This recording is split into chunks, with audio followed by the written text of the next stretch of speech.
Yeah, so Tracy, over the weekend, we heard from the university, and they said that the Penn interim president and the provost met with student and faculty protesters here on Saturday evening. Now, the group says they will not leave until the university meets their demands, and that includes divestment and disclosure of any investment that may be related in any way to the war in Gaza. And they say they want student rights upheld. Now, earlier today, I spoke to a civil rights attorney who talked about the implications, the legal implications for the protesters and for Penn.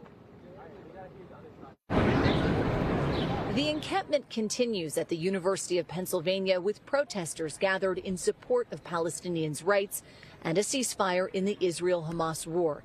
These notice of trespass signs are now posted along College Green, alerting encampment members they are violating the law. Despite the warning, the protesters have not left. Palestinians have a right to be free. They have a right to do what they can do in order to be in their land, and we are here to raise up that voice. First Amendment rights pretty much end at private property. Alan Tauber is a Philadelphia-based civil rights attorney. Legally, what is at stake when it comes to this encampment? Legally, the protesters are at risk for being arrested for trespass. They are guests of the university.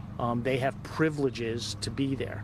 And if those are revoked by the university, they can be forced to leave either voluntarily or through police action. Still, he recognizes in the court of public opinion, universities have an interest in allowing free speech and free expression.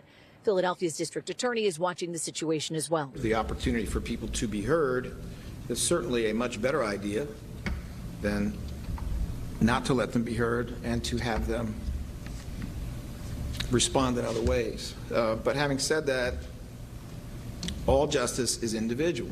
If there is probable cause for the commission of a crime, then there is a basis for charges. Universities, because of what their status in our society, tend to be one of the most tolerant private organizations, and they try to encourage free expression, but they don't have to, and that can have limits. And those limits are certainly being tested right now. Now, on a few final notes here, the school says, or rather the protesters say, that they have been peaceful, that everything they have done has been peaceful up to this point.